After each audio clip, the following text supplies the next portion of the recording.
You're listening to Market Champions, a podcast on navigating the financial markets. Here's your host, Srivatsan Prakash.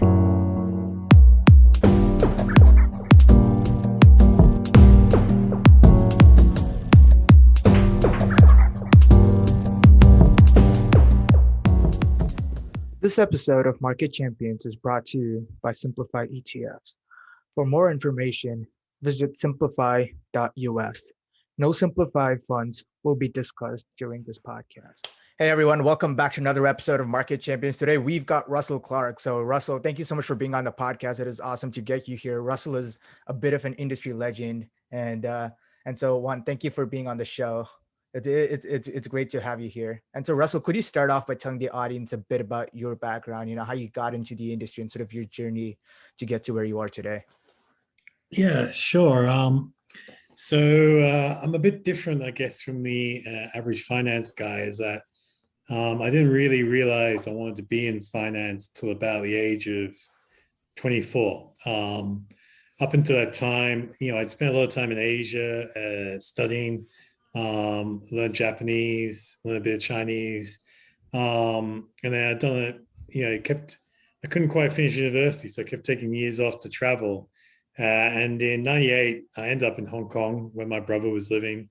So I stayed with him. And 98 was the sort of tail end of the Asian financial crisis. And suddenly you had a lot of hedge funds attacking the Hong Kong dollar while also shorting the Hong Kong stock market.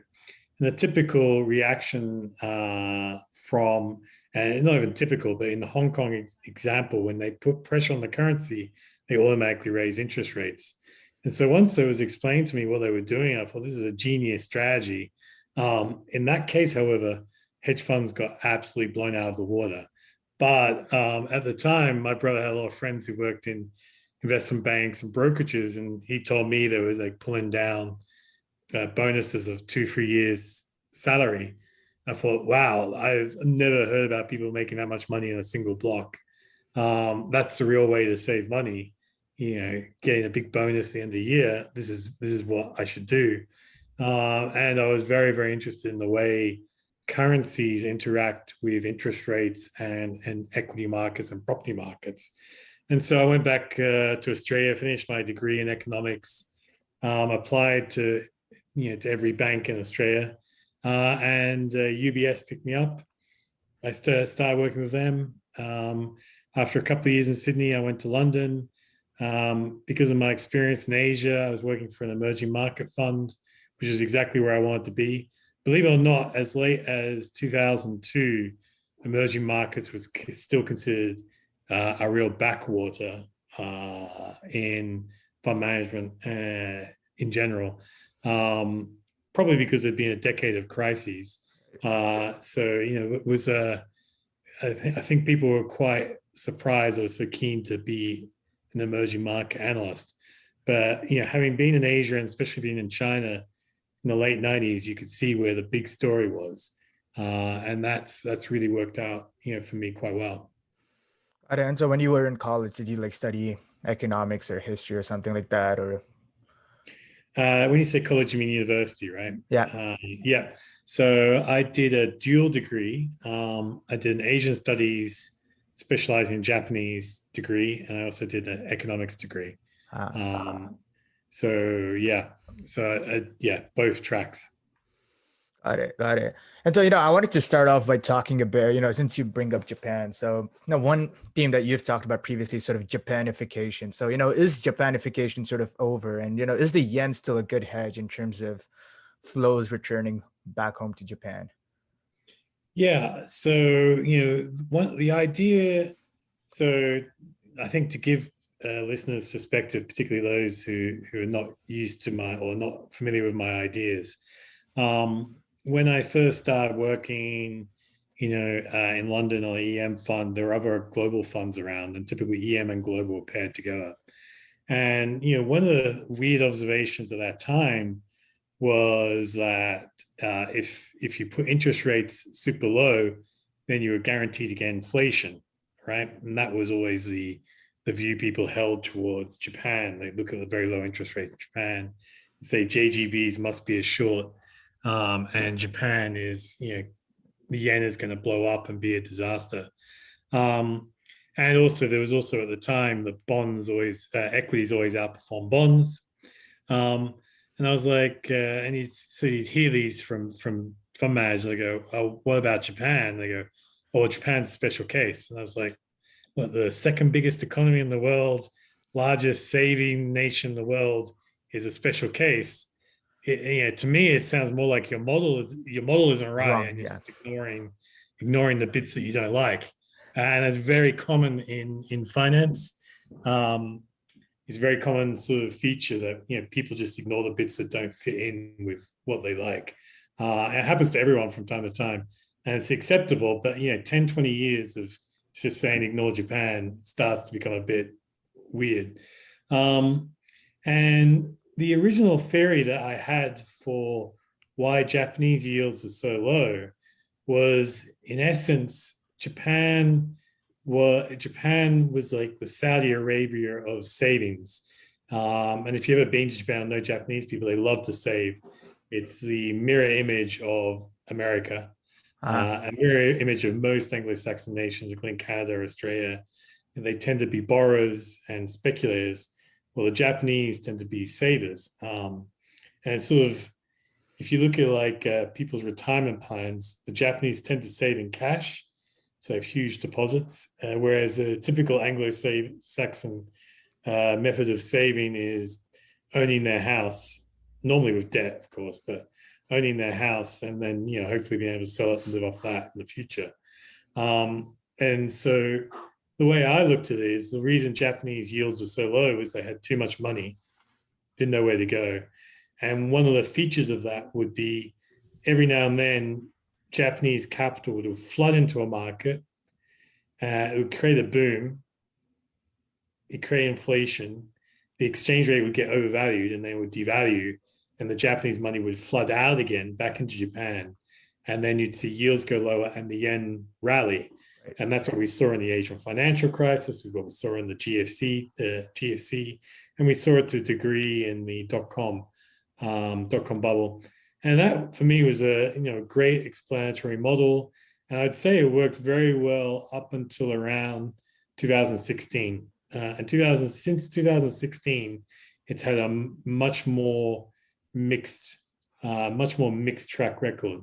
And since then, particularly in the last couple of years, I've been trying to look at how Japan trades and other markets trade, and try and build a newer model.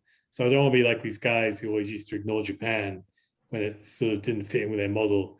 So I think we're moving to a new model, if that makes sense. And to be honest, I think we're nearly there. For me, in my mind anyway, what it means for investing is the second part, but I think I understand where we are at the moment. Got it. And how much of the yen going up during crisis sort of dynamic, how much was that driven by carry trades and unwinding versus Japanese capital flying back? Yeah, definitely. I think because ever since interest rates went very low in the US and in Europe, and actually pretty much globally, the whole yen strength has become much less pronounced. Mm-hmm. And that probably is driven by the fact that it doesn't really make sense to put yen carry trades on. The spread doesn't really justify doing those types of trades. So the unwinding of carry doesn't seem to be a big feature of markets anymore. Got it. And one thing that people would argue when you see lower rates is they're a systemic risk to the banking system of a country. And so do you think with the negative interest rate policy, what are the systemic risks to the Japanese banking system? And is there a way to apply that sort of thinking to Europe as well?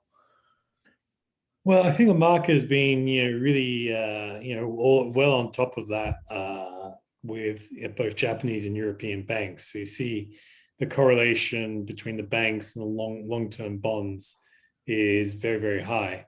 And there are, lots of good reasons for that. But I think, if you look at how reforms are being pushed through since the GFC, the sort of systemic risk that banks and particularly their prop desks,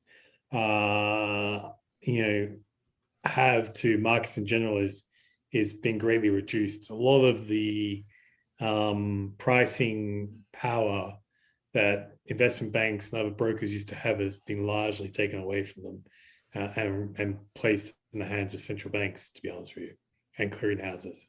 Mm-hmm. And so, are there any systemic risks that you see to Japan and their banking system at all, or? No, I must say, where we are now, I would say Japanese banks look very interesting, to be honest with you. I think when we look at the banks,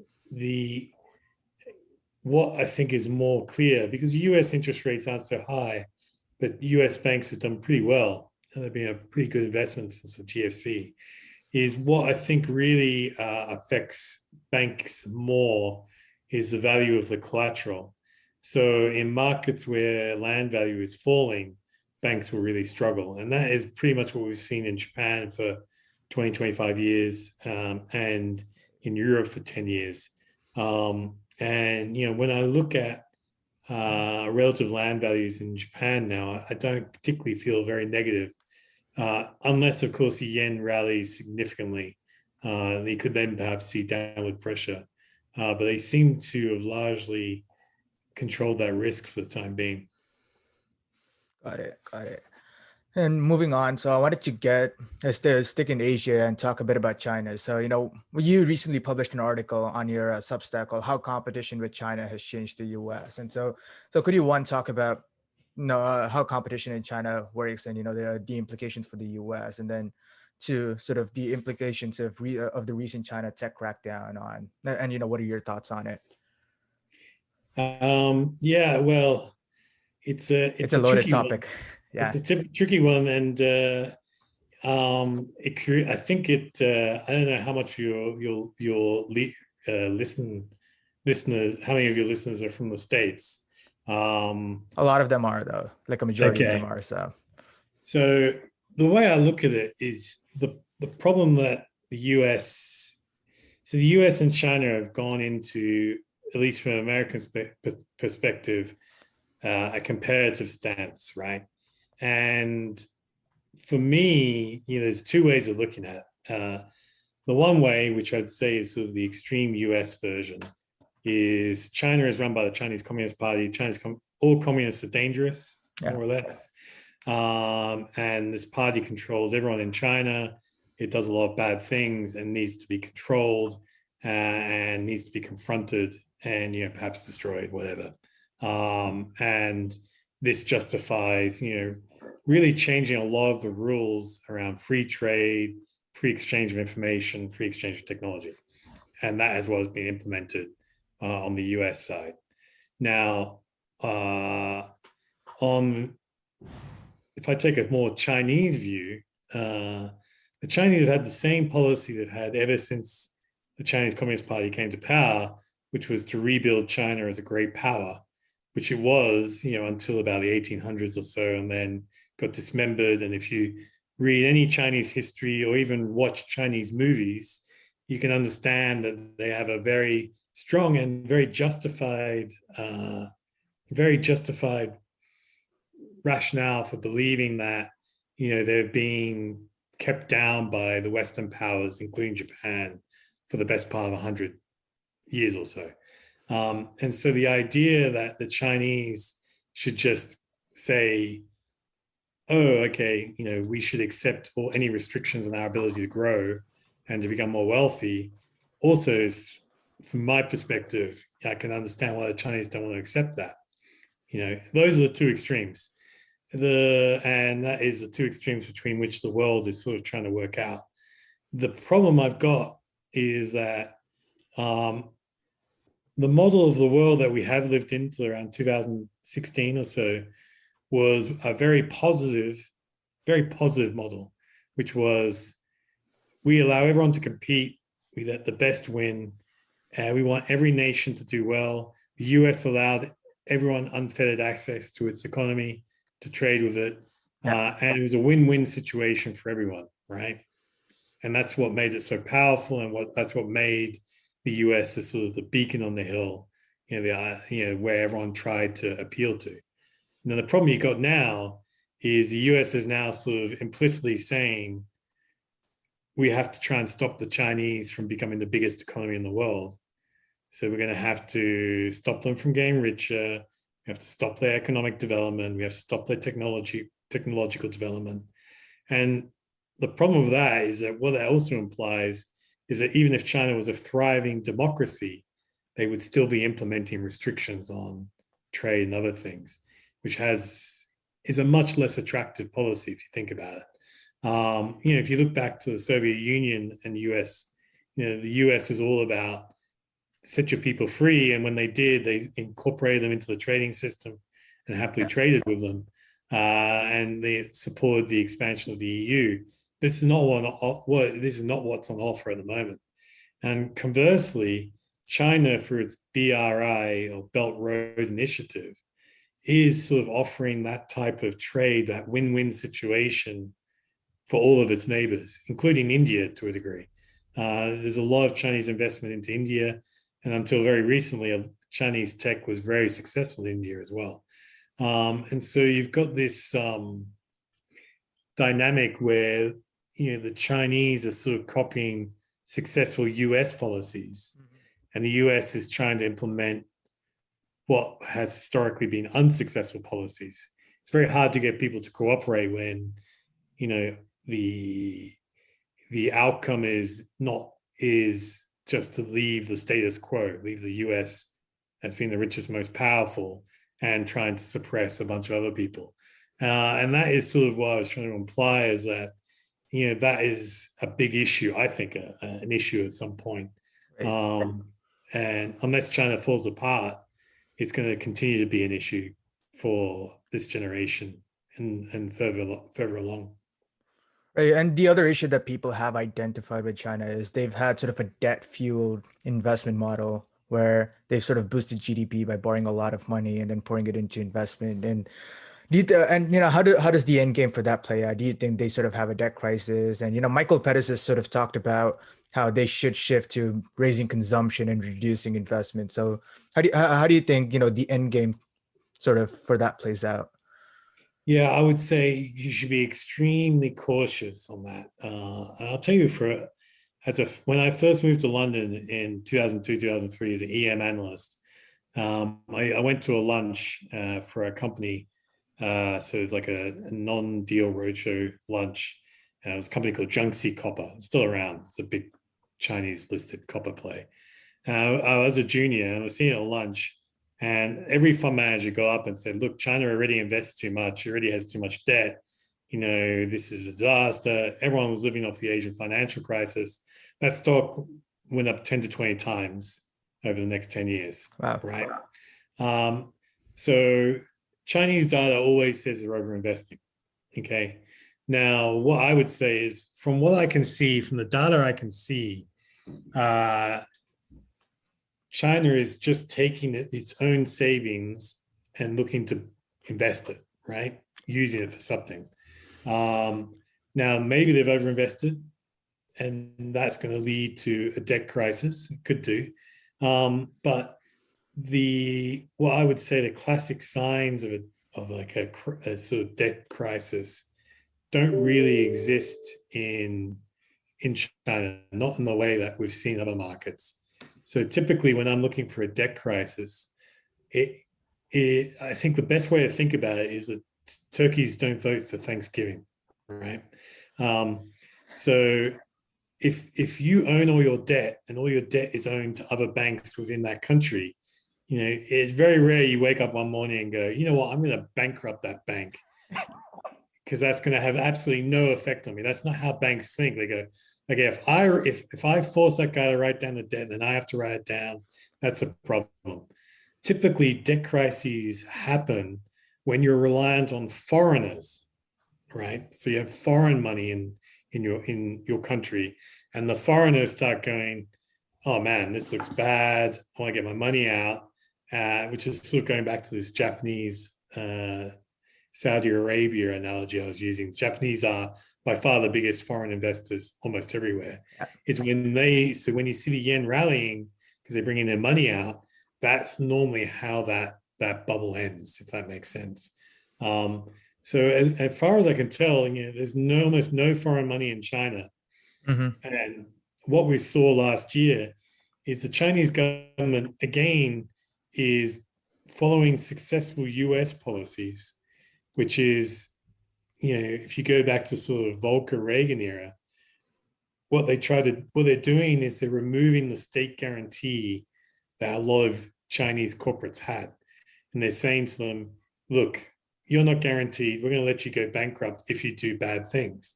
And so what you've seen is like the market has been slowly repricing credit to be more efficiently allocated. It's not the same as a debt crisis. It's very different. It's a much more sort of positive but slower type of policy. And I'd say, again, what's unusual about the US and sort of the underlying logic of that note is the US has actually become more like China in that the Fed is often the blanket guarantee to all corporates, which is great in the short term, but long term is a very hard policy to reverse without causing immense economic damage. Mm-hmm. Yeah, and sort of the third risk that comes along with China is sort of geopolitical risk, and looking at what's going on with Taiwan. I wanted to get your take on it and see, what would the implication for, say, semiconductors, currencies, and how do you think the U.S. would respond in the case of a Chinese invasion of Taiwan? I doubt the US would do anything, to be honest with you. I think if history is a guide, my view is what the US is doing is they're throwing money at building new fabs. So Congress approved a sort of 50 billion R&D package to go to the private sector to build cutting-edge fabs outside of Taiwan. So the issue with Taiwan is they have all the cutting-edge fabs through TSMC. They're all built in Taiwan, and TSMC doesn't want to build them elsewhere because a lot of the process is proprietary, and they don't want other people to see it, to copy it. And so they try and keep all those cutting-edge fabs right next to each other behind very big barbed wire fence and no cameras, that sort of stuff. So the thing about Taiwan is that it's always been agreed ever since the communists took over that there was one China, right? And that has always been the basis of all negotiations with China. And even the Taiwanese agreed with this until about 5 to 10 years ago. Both countries were seeking a reunification. And so my guess is Europe and Japan and the US will all now build cutting-edge semiconductor fabs domestically at huge cost. And as soon as those fabs are up and running, Taiwan will lose all leverage and some sort of deal will be done. That might take 10 years, might take 5 years, but in the long run, I really struggle to see anyone putting true boots on the ground for Taiwan, given the political dynamics at play. And do you think they'd respond in other ways? So, for example, economically, like imposing tariffs or stopping the flow of dollars to, say, Hong Kong or something of that sort? Or do you think the U.S. is just going to keep itself out completely? Well, if we're talking geopolitical risk, I'd say the bigger risk is really the other way around. So when I look at the flow of money, the biggest sort of flow of money is with foreign reserves, okay? And so most foreign reserves are kept in US treasuries and US dollars, by far the biggest chunk of that. But when you look at what I would call real foreign reserves, you have some countries like India and Brazil and even Switzerland have sort of what I call semi-foreign reserves. They're sort of built through various sort of unusual financial arrangements. But when you look at countries that run consistent current account surpluses that they then recycle, you basically get a list of China, You've got China, Saudi, Taiwan, South Korea, Japan, Hong Kong, Taiwan. I think I said Taiwan twice. So you got all these markets. Now, the thing about all of those markets is for all of them, except for China, of course, China is their biggest trade partner by far. And if you look at Hong Kong and Taiwan, eventually both those markets will probably come under Chinese, will probably come under Chinese control. And then at that point, you have to ask yourself, will they still be accumulating treasuries, or will they start accumulating Chinese government bonds? That makes sense. Yeah. And so the bigger geopolitical risk, longer term, admittedly, but I think there are signs of beginning to happen, is that China is able to replace the US as like the central currency. Because when you look at what forms the foreign reserve, the main currency that you use, number one in trade, number one in finance, and the biggest army are basically the three things you're looking for. Yep. So China's probably bigger in trade. To be honest with you, it's bigger trade partner with almost everyone these days. It's on a military basis, US is still bigger, but the gap is much smaller than it used to be. And then on technology as well, Chinese R&D spend is up around US levels now. It's the first time the US has had to face that type of competition. So, there are, and of course, Chinese, as far as I can tell, the Chinese run far more sensible financial policies than the US does at the moment. So you've got there's some problems building there. And strangely, the way the US would, any attempt by the US to deal with these would cause the stock market to fall, which is what really most people here are listening to, are wanting to listen to a podcast like this for. So the US sort of painted themselves into a corner. To really compete properly with China, they would need to sacrifice the stock market. Yeah, I see. Yeah. Yeah. And no one gets reelected if the stock market goes down. Everyone knows that. Basically, puts it on his side. Yep. Yeah. So the US is paying themselves into a difficult corner, and I would say they need probably much higher quality politicians than what they have at the moment to get themselves out of that corner. Mm-hmm. Yeah. And, moving on to the US, in July 2020, you published a piece about oil and energy, and you ended the note saying winter's coming, and so are higher natural gas prices. And, that's played out really well. And could you sort of give an update on, your views on shale as well as natural gas and just in general energy prices? Yeah, well, I do need to update that note just to see what's happened, because I haven't gone back to primary data. I am told that some of the shale producers are beginning to scale up production again, but the big takeaway from that was that the inventory of wells was starting to fall, which meant discipline was coming back to that sector. And I would guess, given the prominence that sort of environmental issues are given to investing now, as well as the uncertainty over future regulations, we probably won't see the same type of investment into shale that we've seen previously.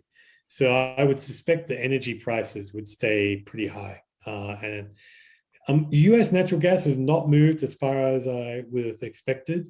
Mm-hmm. European has moved far more than I expected. And LNG in Asia has moved far more than I expected. Unusually, in the way I think about what has been very unusual has been the lack of reaction from central banks in Europe and Asia to spiking LNG prices, and also to spiking food prices. That's been a surprise. I guess they've sort of looked at the last 20 years and said, oh, we don't need to do anything because commodity prices will come lower again. But actually, given the lack of investment, I don't see that changing. I do need to do some more work on the US natural gas market, and particularly its storage.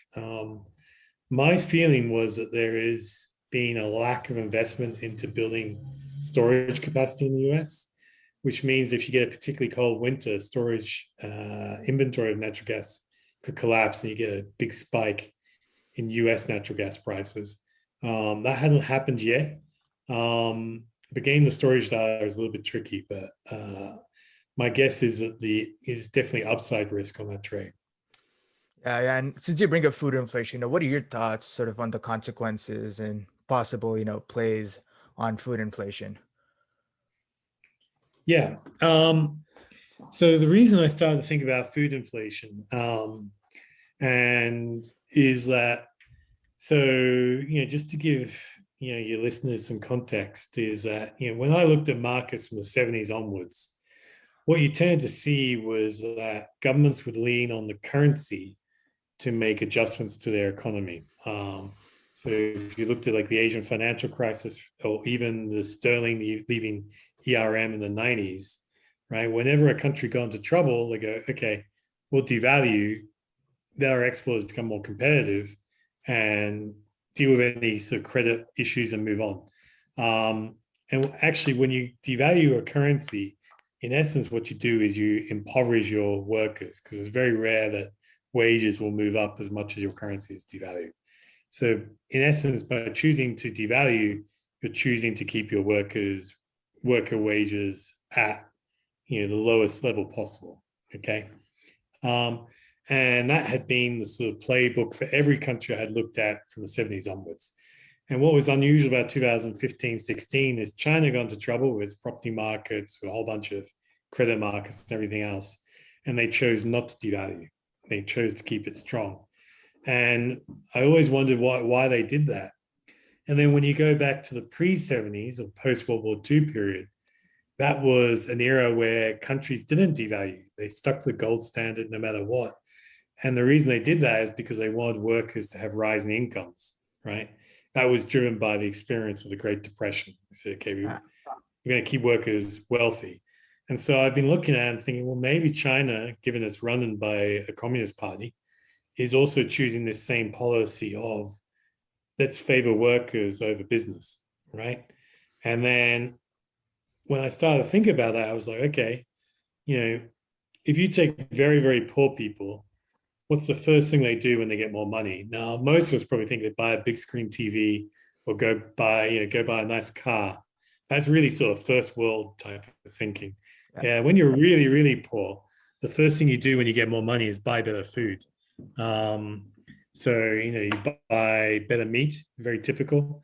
And China is a good example of this. So if you look at the soybean trade, the Chinese soybean trade almost perfectly matches up with the increase in pork consumption in China. So they have to buy soybeans, bring them to China, mix them into a meal, and give them to give them to pigs. That's basically, it's a bit of a simplification, but that's basically it. And so the way I looked at it is, okay, if China is out to make not just the average worker richer, but like the median worker richer, you're going to see a continuing increase in food price. And actually, when you look at it that way, you've already seen things like pork in China is more expensive than it is in the US. And they've become a big importer of agricultural products. And if you look at what's happening, that dynamic to me doesn't seem to be going away, which is why I think markets are very interesting now, because you're seeing food inflation spread from China to the rest of the world. And so from a political point of view, if I look at the Fed's got 7% inflation, real wages are falling, stock market's just off record highs at record valuation, and the average worker is having to spend more for food, gas, energy, secondhand cars. Yeah. And I'm thinking the politics of this looks unsustainable. When does it end? I don't know, but it looks unsustainable. Now they might catch a lucky break. Maybe, commodity prices collapse. Maybe China does decide that it needs to devalue, maybe that happens and they catch a break and we go back. But I'm starting to think And the longer China continues to keep its currency strengthening, and the more its exports continue to grow despite a strengthening currency, the more we're moving into a world where inflation is here to stay and the politics of inflation starts to dominate, which means the sort of actions and ideas that we've seen with Ben Bernanke and Powell and Yellen seem like a different era. That's where I think we're going. Investing in that type of era is incredibly difficult, by the way. It's difficult and not difficult. Not difficult in that we should have higher interest rates. So you can just stick in the bank if you want. But for equity investors, it could be very, very, very problematic. Yeah, yeah, and do you think that food inflation so one thing that a lot of people have talked about is the higher natural gas prices leads to higher ammonia prices, which translates into higher fertilizer prices, and that translates into higher, say, corn prices, for example. So, do you think that's sort of a trade that's worth looking at from an investment standpoint? Yeah, certainly. I mean, what is unusual is that previously it was higher energy prices drove higher food prices. So it was a cost push one. This time, what's happened is food prices went up first, and then the fertilizer prices rose. I think what I would say is that if we're going to an environment of rising interest rates, okay, you're better off buying the physical commodity than buying the equities. If that makes sense, because the companies themselves will be subject to a derating. It's quite possible their cash flows may be taxed away, they'll suffer cost pressures. So a rising interest rate environment tends to be very negative for equities because they derate. So yes, you could play the ammonium fertilizer story, but you might want to try and do it by buying physical, which is more difficult for most people. There may be an ETF that does it, but you have to be very cautious with commodity ETFs because the slope of the futures curve can eat up a lot of your return, if that makes sense. Yeah. And, sticking on the thesis of the US dollar. So, what are your thoughts on the dollar as the global reserve currency? And, how do you spot changes to this? To the structure, to the dollar being the global hegemon. So typically finance guys have no imagination. That's why they go into finance. Okay. It's just an observation. And particularly I'm 47. So I'm like I used to be young when I joined the industry. I was a heavy spreadsheet user. You're still young. No, not really. But I use Excel a lot. So I have like thousands of Excel spreadsheets stored on every sort of topic that I liked. The guys who are older than me very rarely used Excel. They're just sort of more technical or, other stuff. And the guys who are younger than me are massive Excel. And the guys that are much younger than me are all Python guys and that sort of stuff. So the reason I'm telling you that story is that finance guys love to look at previous episodes and say, this is what happened.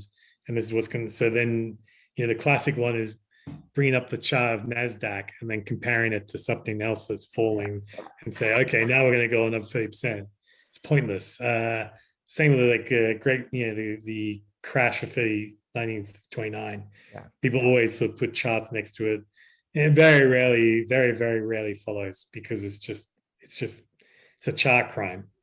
So what I'm trying to say is last time we saw a change in hedge, like the dominant foreign reserve currency was sterling to dollar, but it wasn't really a massive change because actually both of them were on the gold standard, if that makes sense. So the biggest change we've seen was when we went to fiat back in the 70s when Nixon left the gold standard, right?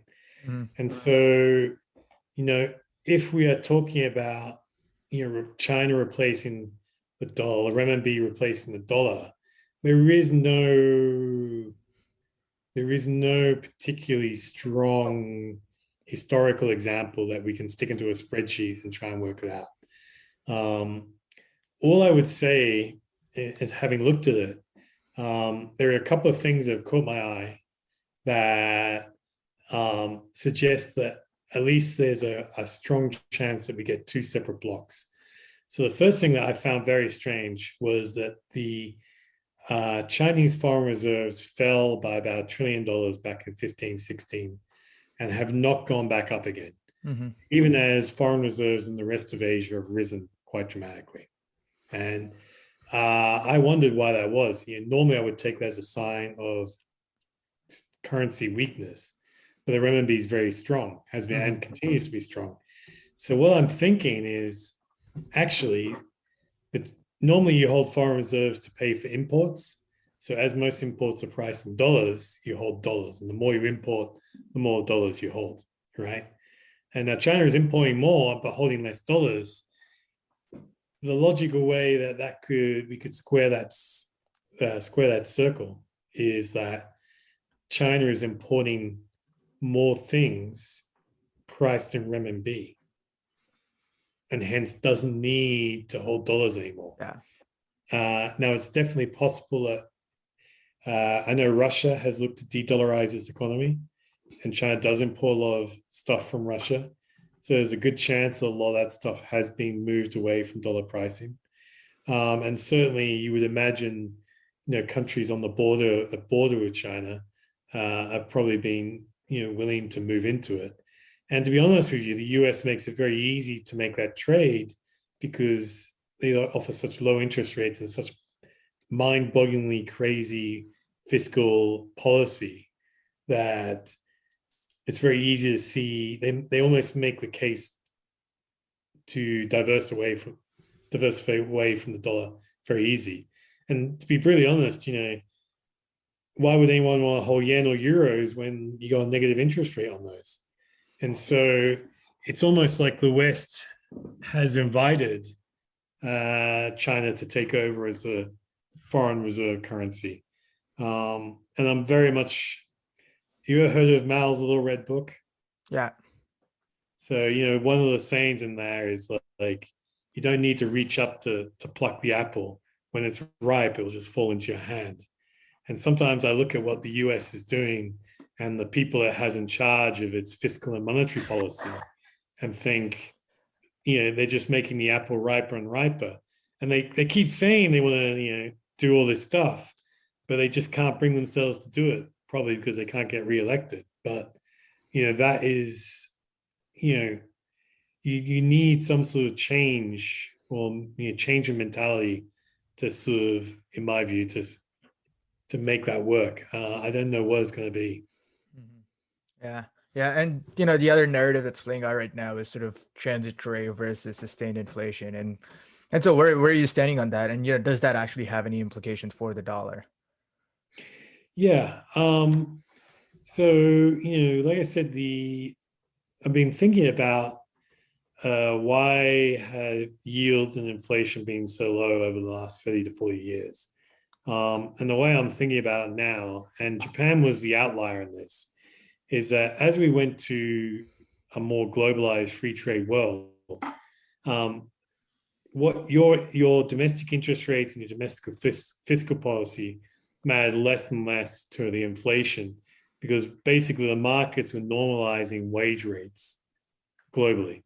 And so if you were a high income country like Japan or US or Europe, you had this natural drag down on wages. And if wages are not going up, then it's very hard to raise prices, right? It's a chicken egg sort of thing. But if wages aren't going up, then you're not going to have inflation. And so globalization, was a sort of very anti-wages, anti-labor type of policy, pro-capital, anti-labor type of policy. Now, if we change to a more pro-labor type of policy, like what we had after post-World War II, then inflation will come. And the question then is, how do interest rates fit into that sort of political narrative? And what I'm starting to think there is interest rates, rather than being set by markets as a reward, that idea of, if you save, you should be generating this reward for saving. It's sort of, to me, more interest rates tend to be used more as a tool to try and stop government from spending in areas you don't want them to spend in. And so most of the capital tends to be held with capital. So if a government's coming along and saying, you know what, we're going to jack up wages for everybody 10% a year for the next 10 years, then the owners of capital go, well, that's not great for me. I don't want to give you money for that. Yeah. And so that suddenly interest rates go up. And so, that actually creates I think, a more compelling narrative. Because if I look at Japan, wages have done nothing there for 25, 30 years. And so Japan, but the Japanese context is this country of 120 million people right next to a country of 1.4 billion, basically beginning to compete and, integrate their trade systems. Of course, there's going to be no inflation in Japan, no matter what the government did. No matter what they did, they just couldn't generate it. I'm now looking at, relative prices for, if you look at property prices in Shanghai, the same prices in Tokyo. If you look at the tourist flow, it's mainly Chinese going to Japan, the Japanese going to China. So it would not suggest that there's this big normalization that's happened now. And so the risks that we get inflation because wages are now being able to unleash the upside is very high, which again, it makes it very difficult to know exactly where to invest. Because almost everyone who's alive, and especially guys who have made a lot of money, or anyone who's made a lot of money, has been on the backdrop of ever falling interest rates and an unlimited supply of capital. And I think we're going to a very different environment. And how you generate, where to put your money in that type of environment is much more difficult to work out. I see. Yeah. Yeah. And do you think that demographics are another big, or just the relative to wages? Do you think demographics are another big thing to look at, considering that one, you're seeing slowing demographics just all over the world and in the US? So considering that's likely to continue over, say, the next decade, do you think that brings down the chances of sustained inflation? It could do, but then you have to remember the population of the Western world, if we include Russia in that as well. But populations fell dramatically during the 30s and during the 40s in particular. A huge drop in population, and particularly of childbearing age. And then as we came into the 50s, 60s, 70s, we had a massive baby boom. And sometimes I wonder if the baby boom was caused by governments suddenly coming out and saying, hey, you know what, we're going to guarantee you guys a 10% pay increase every year for the next 10 years. And we're going to be paying for a whole bunch of other stuff. Make sure housing is cheap, make sure that you have high disposable incomes.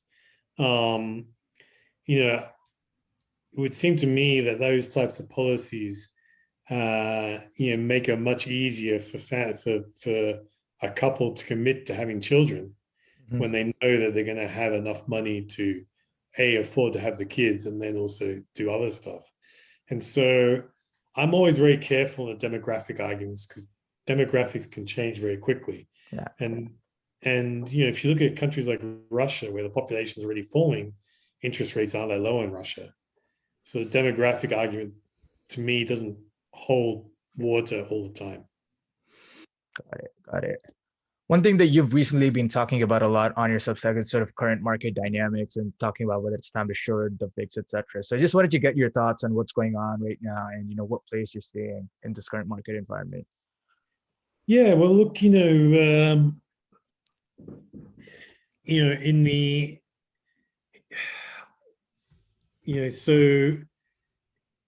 we have transitioned from a free market, particularly in the US, to essentially a government-controlled market. So when the Fed started buying or threatened to buy corporate bonds, it essentially said this is a price that we think credit should be priced at. So you've gradually seen governments take over the cost of capital, and they've decided to make that capital very cheap.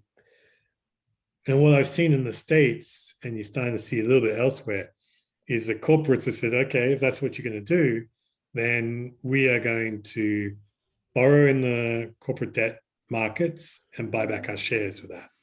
And, of course, they are super incentivized.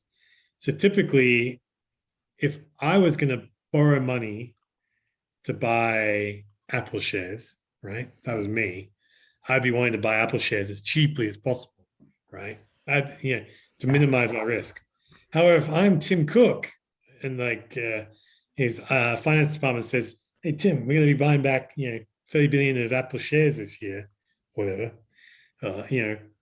what price should we buy them back at? He says, I don't care. I literally don't care. In fact, he probably wants them the higher the better because he gets money. Yeah. He's getting monetized on his on options there, right? And so, and to be honest, that is exactly why they banned this practice after the crash in the 30s, because insider buying, would create false markets, which then, when it disappears, creates huge downward pressure. And so the issue you've got now is that, if I look at high yield bonds, yielding 4 and a bit percent, with inflation at 7, right? So you're not getting rewarded for bankruptcy risk. You're not getting rewarded for interest rate risk, and you're not getting rewarded for inflation risk. So the only reason those bonds are pricing where they are is because the central bank has said we're going to support them, and so the credit market goes, okay, well, we'll keep it here. Now, if the central bank steps away and starts moving away to a more free market type pricing, then the bond market would change out of sight, and you suddenly find that. So if I look at like an Apple, and all credit to Warren Buffett for seeing it and taking it on, is that there was a huge difference between their earnings yield and their corporate bond yield, and he basically said to Tim Cook, "Why don't you close that gap down?" Right, and then COVID was a booster, among other things. So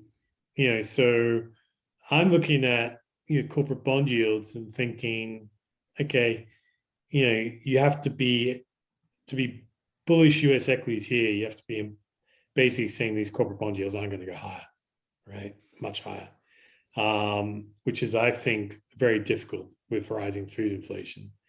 So the risk was to the downside. The big proviso to that, and we talked about this before, is like natural gas price in Europe went parabolic last year, and they had the same food inflation issues. And Germany has 5% inflation, and the ECB is still buying bonds and not even talking about getting rid of negative interest rates. So if you were to say to me, hey, Russell, the central banks are all in and they're never going to change, that would be a big argument on your side. And I can't disagree with that, which is why personally, I dislike having politics in markets. That was the whole idea of central bank independence originally, was to get politics out of it. And now it's come right back in. And, it creates a lot more uncertainty, I believe. And I think also, to be honest with you, is very divisive, which probably explains why politics in the West has become so not good, if that makes sense. Yeah. And when you speak of shorting, one thing that you've been able to do is hold shorts like over a longer term. And so how are you able to construct those sort of short positions where, on the you're able to sort of cap the downside, but also do well on the upside? So, how do you build those kind of positions? Well, we're now going back this again. That was really something prior to 2016. Now we may be coming back to that world, right, in a few years' time. So I'm going to talk about it now. What I would say to listeners is do not follow this advice now, because it's not the world we live in right now. It may come back. So the way I used to look at it is that if you looked at what central banks and governments would say, and then what the reaction of currency markets were, there was absolutely no correlation between what central banks and governments would say about currencies and what would actually happen. So, for a long time, Bernanke would say, yeah, I believe in the strong dollar policy, as the dollar fell to new lows. And there are many countries that have currency pegs that have then broken, significantly despite pledges, to keep the currency fixed. And so I took this view that, currencies used just to move where they want. The yen is another good one. The yen used to rally even though Bank of Japan would be trying to weaken it constantly. So I just took this view that currencies were the purest financial asset that couldn't really be manipulated. And they tended to be relatively easy to analyze. So you look at relative inflation rates, you look at positioning using net international investment positions and other things. And you then look at like underlying industries, credit cycles, this sort of stuff. And then you could work out pretty much where a currency was likely to go. And when you talk to fund managers in general, their assumption that where currencies would just stay at the same trend they've been in forever. They very rarely would say, I think currency is going to move here or there. So what I used to do is just invert the process and go, okay, I'm pretty sure I know where this currency is going to go. What is that going to mean for this industry or this equity? So a good one was like, we saw that with iron ore, which is basically just rock, there was huge supply coming on. And the Chinese steel industry was very unprofitable. So it looked to me that iron ore prices were going to collapse and they would take down the Australian dollar and the Brazilian real because they're big parts of their exports. And both those countries had lots of investment. Both exchange rates were very overvalued. So what we then do is look at companies that were reliant on profits from those countries, who would then see them fall as the exchange rates moved. And what we tended to notice, and you still see this tendency a bit today, is that when people believe the exchange rate is troubled, equities tend to get very, very cheap. So, you see that in Russia at the moment. You see it in China as well. Both have very, very cheap equity markets, basically because people don't believe in those currencies. And so, you tend to get these sort of long macro cycles playing out in equities. And what I found, which is what I really liked about them, is as a rule, if equities aren't going anywhere, either up or down, people just forget about them. And it's just that's the way it works. So once you had a currency view, you could find these equities that were neglected and forgotten about and put trades on them and just hold them forever, right? Until they broke. And the big benefit from them is, so you could find a US listing, either an ADR or a US stock with big Brazilian exposure, right? And you could short it waiting for the Brazilian real to fall. And it'd be much cheaper than shorting the currency itself. So the currency might have like an 8-9% carry, which would be very expensive to hold for 3 or 4 years. But this equity might have like a 2-3% dividend yield, something like that. But when the Brazilian real goes, it's going to fall even further because people start pricing in higher rates, bankruptcy, equity issuance, whatever. And so a lot of what I used to do was arbitraging currency risk between equities and currency markets. That makes sense. Yeah, no, that's super interesting. Yeah. I guess to wrap up the podcast, what is the space for, I guess, new hedge funds and existing hedge funds like at the moment? So over the last 10 years, you've seen a lot of, I guess, bigger hedge funds, converting to family offices. You've seen a lot of hedge funds shut down. So what is the space like for hedge funds going forward? Yeah, so I mean, I probably came in the tail end of the glory days of hedge funds, so back in 2006 or so. And then I guess the problem has been, there's been 2 big negative industry trends for hedge funds, particularly for startups, which is why you tend to get massive ones and then a long tail of smallish ones. So 2 big negative effects is, one, compliance costs have gone up a lot. So the cost of setting up and running a hedge fund has probably doubled, I would say, doubled to maybe even tripled from 10, 15 years ago. So, complying with all the different regulations that each different market wants from you has gone up a lot. The second thing is that ETFs markets have become more sophisticated. And so if you're a young hedge fund manager starting out, and you think you have a great strategy, and you go present to a big allocator, which is where you get the big bucks from, they will listen to your idea. They might think it's good, but they might go, well, I can actually replicate that trade via an ETF that I don't have to pay any fees for and has daily liquidity. And I don't run any of the compliant, management back office risks that I would run with you, right? So you've got a very not great, A, is fee pressure is intense, and B, cost pressure is intense, which is why you're seeing hedge funds either get bigger or get out, because it's not a great place to be. On the flip side, when I'm looking at the markets now, there is a lot of space for short selling. If you can make it in a way that is appealing. The issue you've got, if you look at what happened to the guys in GME and AMC, is that you run the risk now of sort of retail driven Squeezes. which would which means that the loss of capital could be very high, and so it's particularly difficult.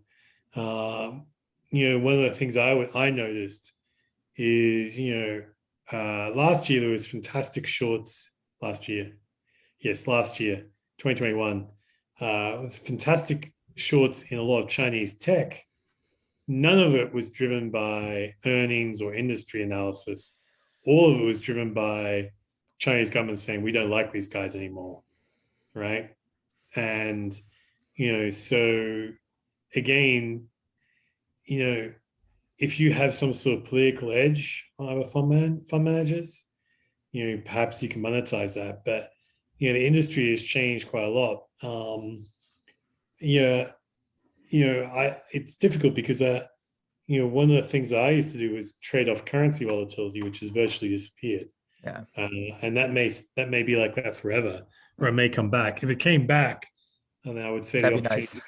The opportunities for short selling are never ending. But I don't know. I mean, all I know is at the moment it doesn't exist. So it's trickier. I think for most people, what they should just focus on is their own investments and think about, how to make money on that first. And then if they're lucky enough to come across an idea that they think can scale, then there's obviously an appetite for ingenious ideas that, aren't in the market and they can scale very quickly. But what we're seeing, I think, and I certainly think about this, is that the ETF structure might be a better structure. There's even a short ARC ETF now. So the ETF structure might be the better structure for people going forward. Got it. Well, so thank you so much for being on the podcast. It was awesome having you. It was great, hearing your thoughts and, hearing your ideas on what's going on right now. And so, thank you so much for being on. My pleasure. Thank you for listening to Market Champions. To never miss an episode, make sure to subscribe, and we'll see you next time.